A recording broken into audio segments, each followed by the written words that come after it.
एक सबसे बड़े सूबे की निगरान हुकूमत जिसका अभी राइट नाउ मैंडेट ये है कि उसने इलेक्शन कराने हैं फ्री एंड फेयर, तो वो एक पार्टी सरबराह की सजा को मुअत्तल करती है,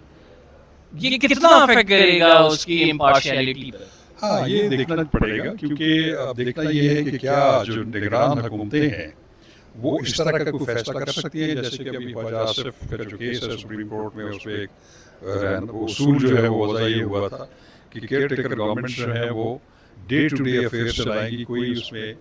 कोई बहुत ही अहम नौइयत के फैसले नहीं कर सकती या प्रिंसिपल डिसीजन नहीं कर सकती। अब देखना यह है कि ये फेडरल प्रोविंशियल गवर्नमेंट के बहुत बड़े डिसीजंस में आता है या रूटीन के डिसीजंस में आता है,